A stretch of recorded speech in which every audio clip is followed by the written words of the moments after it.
Hello à tous, j'espère que vous allez bien. Je suis ravie de faire cette première vidéo do it yourself sur ma chaîne. Et voilà, j'avais très envie de vous proposer un petit do it yourself pour vous fabriquer votre propre rangement à bijoux. C'est parti! Alors, en termes de matériel, vous avez besoin, pour faire ce rangement à bijoux, de plusieurs petites choses. Donc de pâte polymère. Alors moi j'ai utilisé la pâte de la marque Fimo. Après voilà, c'est vraiment vous qui voyez. Donc ce que je vous conseille, c'est de prendre du blanc ou au moins une couleur claire, parce qu'on va faire un petit effet marbre. Et donc c'est important d'avoir une couleur de base. Et voilà, donc moi j'ai choisi du blanc. C'est ce qu'on va prendre en plus grande quantité. Et ensuite, voilà, d'autres couleurs. Ensuite, de la peinture dorée pour faire les bords. De la laque qui va nous permettre de faire briller tout notre petit support à bijoux. Un cutter pour couper la pâte Fimo. Et donc un bol qui va nous permettre de donner la forme à notre soucoupe. Donc pour démarrer, on va couper la pâte Fimo parce qu'on ne va pas se servir de toute la pâte. Donc moi j'ai pris environ 3 lignes de chaque couleur. Et pour la blanche, j'en ai pris 4, donc un petit peu plus. Elle est de toute façon déjà un petit peu plus épaisse, donc l'idée c'est d'avoir un petit peu quand même plus de blanc. Donc maintenant on va malaxer notre pâte. Alors elle peut être plus ou moins dure selon la couleur et selon la qualité que vous avez prise. Voilà, donc il faut bien la travailler. Elle sera jamais complètement molle, mais quand même l'idée c'est de bien la ramollir et de bien la chauffer, parce qu'on va faire des petits boudins ensuite.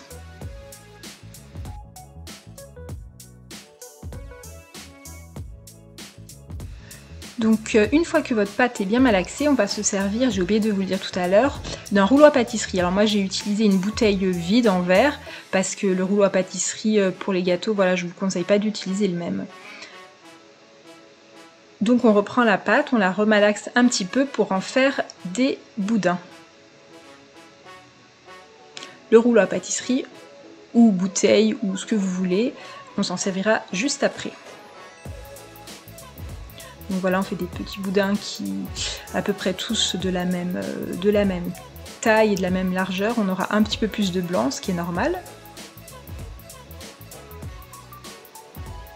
Voilà, on a nos petits boudins. Et donc maintenant, on va les joindre pour en faire une sorte de tresse. En fait, on va les torsader. On va en faire une torsade. Voilà, donc on va les torsader.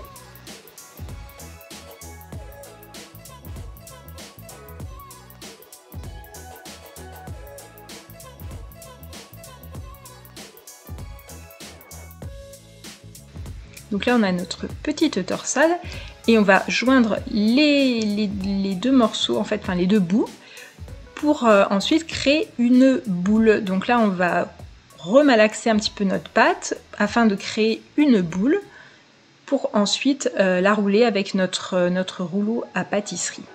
Mais avant toute chose, moi ce que je vous conseille de faire, alors après c'est vraiment en fonction de vos goûts, mais moi j'ai envie d'avoir un effet très marbré, donc je coupe ma pâte en plusieurs morceaux pour la remalaxer ensuite, pour avoir vraiment tous ces effets de mini marbrure. Voilà, en fait plus vous allez découper votre pâte, la réassembler, la découper, la réassembler, et plus vous allez avoir cet effet de marbrure un peu fine et de mélange de couleurs, voilà. Donc moi je l'ai fait 3 fois, donc voilà, en partie à peu près égale quand vous faites votre découpe, mais ça c'est pas très important. Plus vous allez couper des petits morceaux en fait, et plus vous allez avoir les couleurs qui vont se mélanger.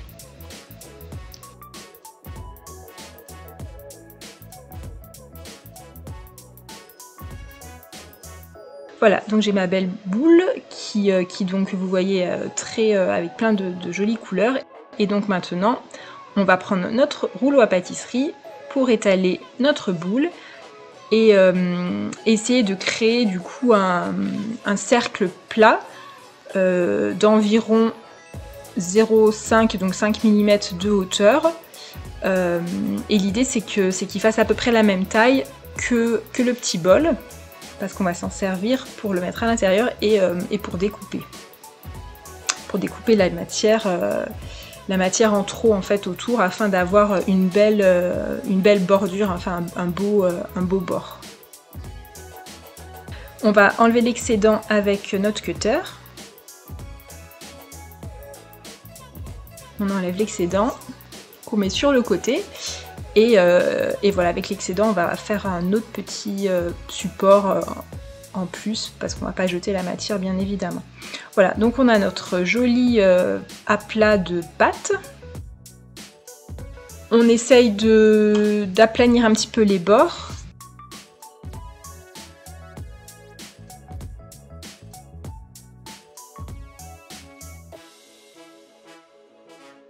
Et voilà, une fois que les bords sont bien plats, on peut mettre notre pâte dans le bol. Donc voilà, on peut l'aplatir un petit peu afin que le fond touche bien le fond du bol.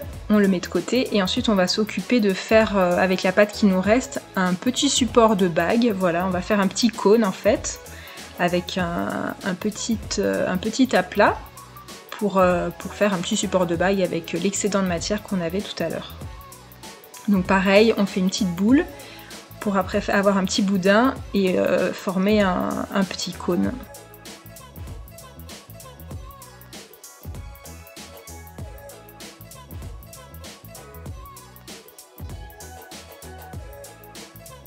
Voilà, donc on a notre petit cône. Et maintenant, on va tout mettre au four à 110 degrés. Donc oui, tout à l'heure je vous ai pas dit, mais le support il faut qu'il puisse passer au four puisque vous allez le laisser dedans pendant 30 minutes. Donc les 30 minutes passées, on peut sortir notre petit bol et voilà.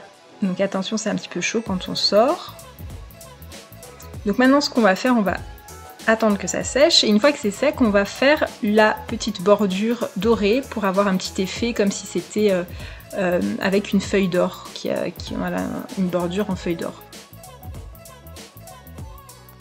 Donc on prend notre petit pinceau et on peint la bordure afin d'avoir voilà, un effet feuille d'or sur le tour.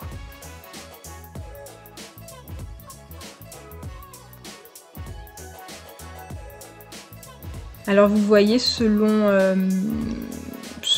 la quantité de peinture que vous faites, soit vous faites...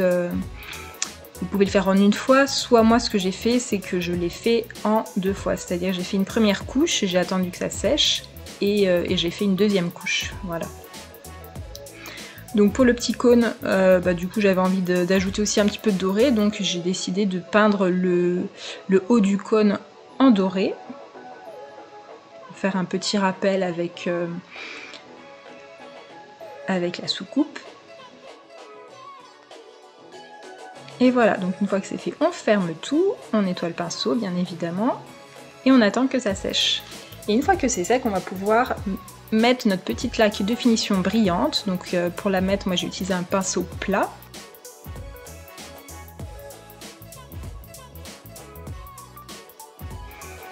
Donc on trempe le pinceau dans la laque. Vous pouvez poser votre laque qui va donner un joli fini un petit peu brillant.